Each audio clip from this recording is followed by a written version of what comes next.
Hello everyone, welcome to another video on Salesforce Learning. In this video, we will learn the basics of Salesforce environment. We will log in with the credentials we created in previous video. So this is the very first screen, the Salesforce screen that you see. In previous video, we showed you how can you set up Visual Studio Code.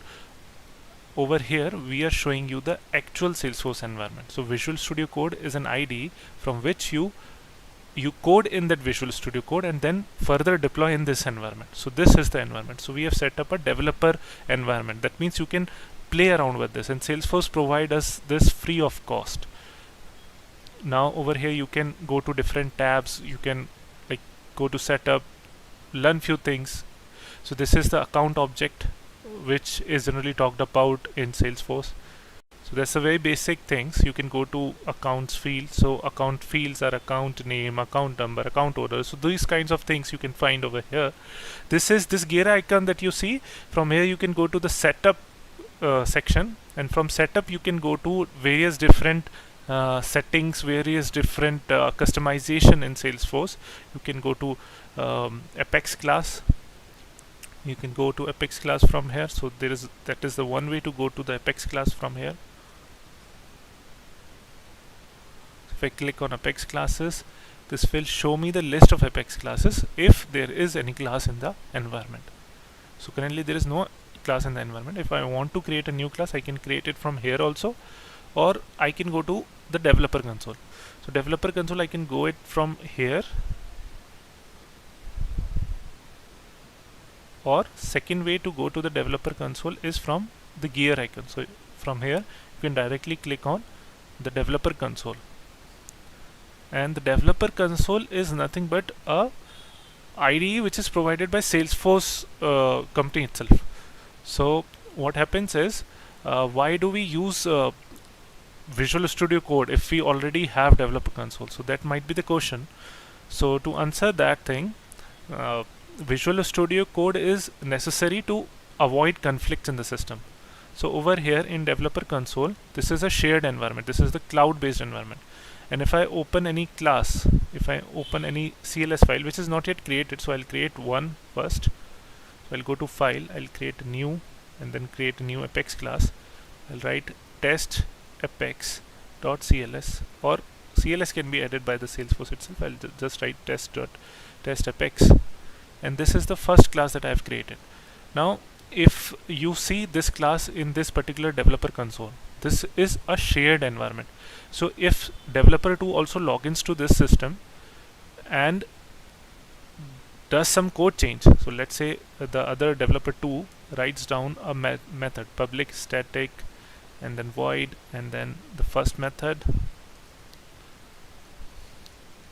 So if developer 2 has written this method and has saved that in developer console, the same will be displayed to you. So and let's assume that you both are coding at the same time. So developer 1 is coding public static void first method, and developer 2 is coding public static, let's say, string method. So the code changes will override. So at one point of time you may see string, at another point of time you may see void, but you both are trying to change the same class at the same particular time from the developer console. So that's the main disadvantage of developer console. That's why Salesforce as a company has tied up with Visual Studio Code to improvise on the conflicts. So let's say if developer 1 is doing public static void, she is doing that in her own public in her local, and if developer 2 is doing so, she is doing that in her own local. So what happens is, during the time they are deploying the code to Visual Studio Code, from Visual Studio Code to the org, so at that particular time they can see what should be there. Is it the string or the void? So they can decide and then deploy the correct code to the system. So Visual Studio Code is used to avoid the merge conflict. So first we taught you about the Visual Studio Code in the previous video, and now we are teaching you about the developer console. So if at first you are a single team of the developer, so you can directly go and log into the developer console. That's not an issue, and you can try to create different classes over here and try to give yourself some logics that can be anything like multiplication of two numbers, addition of two numbers. So start from as simple as hello world or these kind of things. So it says missing return statement. I'll write missing return statement as return hello world.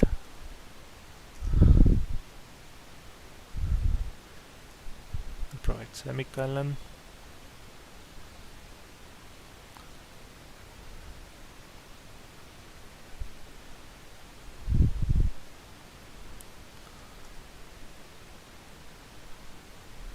Public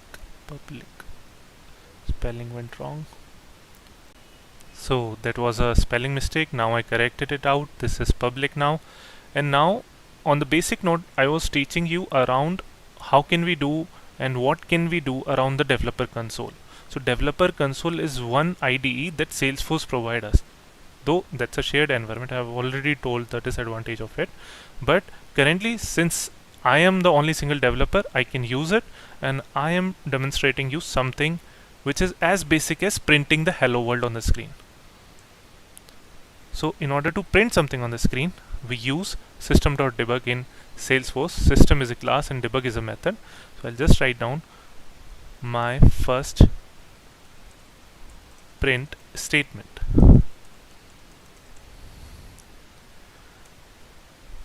Now if I click on execute, this executes my code. This executes this statement currently. So what this window that I have currently opened is known as the anonymous apex.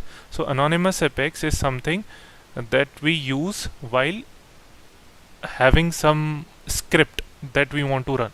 So let's say we have already scheduled a class, we want to run certain script post that, or we want to do some operation which we want to perform post deployment. So we will talk more about it in upcoming videos, but the point that I'm trying to say is that we are using anonymous apex generally to run any script.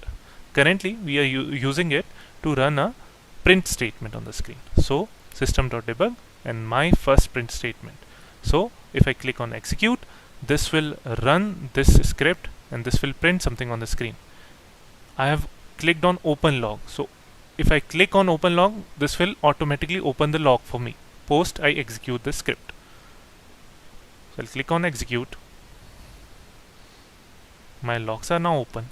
If I click on debug only, that will just show me the debug statements. So it shows me on the screen my first print statement. So that should be your very first coding experience with Apex class. Now, but the point is that I have not yet used Apex class, right? So what if I want to use the Apex class, my very first Apex class, which is named as test Apex, and I want to print hello world on the screen? Isn't that exciting? Writing my first hello world in Salesforce. So I'll simply write system.debug and then my first Apex class output is, and then a plus statement. Plus statement is used to concatenate two strings. So string is an argument that we used in system classes debug method. So I am currently using this system.debug statement to print hello world, my first programming experience. So how do I do that? I'll write test apex and then the method name. So over here, if you notice, I first write down the Apex class name and then the method name. Generally in Java or some other language, in OOPS concept, we create objects, right? But now we are using the class only, right?